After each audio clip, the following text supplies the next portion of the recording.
SEMO head coach Andy Sawyers, team pick first, coming off a regional visit to Fayetteville last year, advanced to the regional final, knocked off Arkansas. Coach, let's just talk about that then. First, pick first in the preseason poll. I know there's just a preseason thing, so we can get some content on social media. But what's it mean for your team to be pick first based on what you did last year? Means nothing. You It so do you matters use where you're. It matters where you're ranked at the end of it. It means nothing where you're ranked right now. Okay. Well, let's turn it back in. Let's talk about that regional experience and just what your team did. Losing the game, but then coming back and making the final round. I mean, obviously, super proud of our kids. We had a lot of adversity last year, as everybody does. But we fought it a bit in the early part and the middle part of the year, and then our kids figured it out. They came together. We started playing for each other. We started playing for the name on the front of the jersey, and that was on the back of it. We finished up winning 14 of our last 18, and in terms of what that relates to, like a March Madness, we were one of the last 32 teams standing. And so for a program, for any of our programs in the OVC, for us to finish at that spot, you're certainly proud of your kids.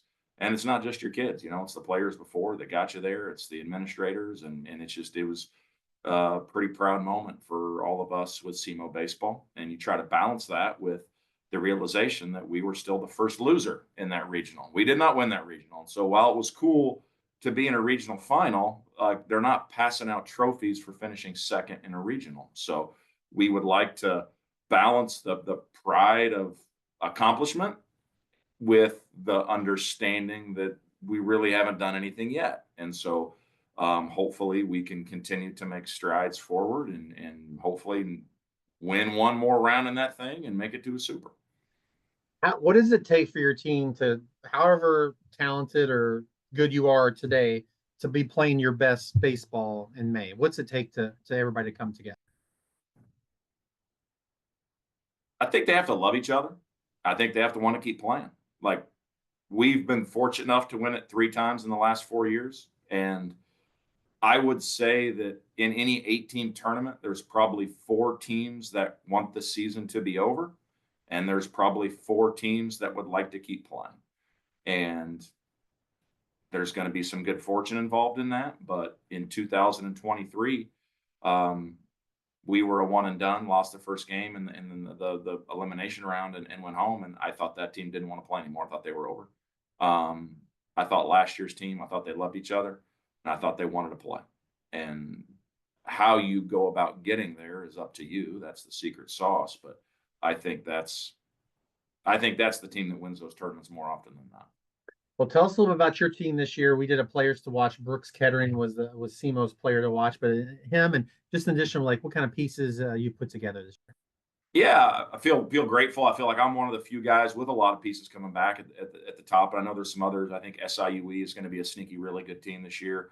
They weren't picked at the top, but I think they're going to be dang good. But we returned 7 of the 9 starters in the lineup. Shea McGann behind the plate, Bryce Cannon, 14 home run, led our team in RBIs type of season last year. Brooks Kettering, freshman All-American type guy at second base. Caleb Corbin was our starter for the majority of the year last year at third base. Ty Stous in left field led our team in hitting. Michael Mugen was a 300 BA, 13 or 14 home run guy.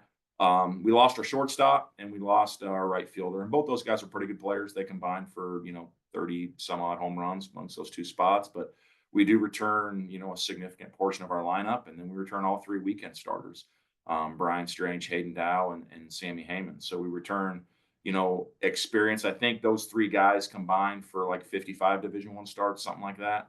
So we do. I don't know if there's any first rounders in that group, but we do return guys who have competed and been in that role before. I think the biggest challenge looking at us is going to be how we rebuild the bullpen.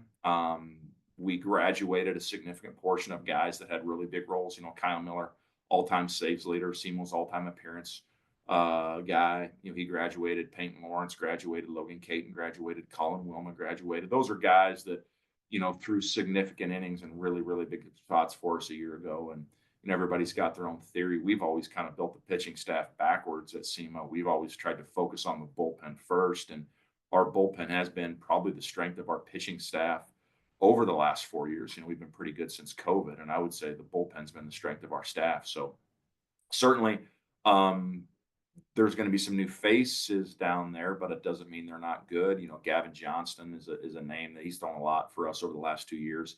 He wasn't healthy last year during our stretch run, but has been a really good piece for us. But there's going to be some new faces down there and some pretty big innings.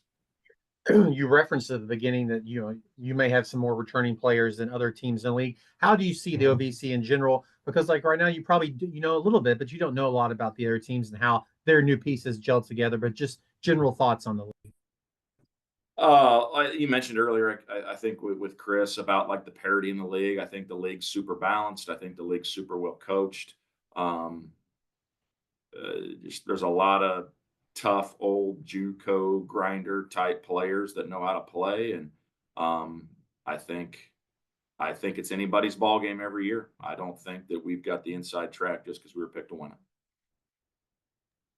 If your team has to do one thing between now and the tournament, what is the most important thing that they need to do to be in contention to win championships this year?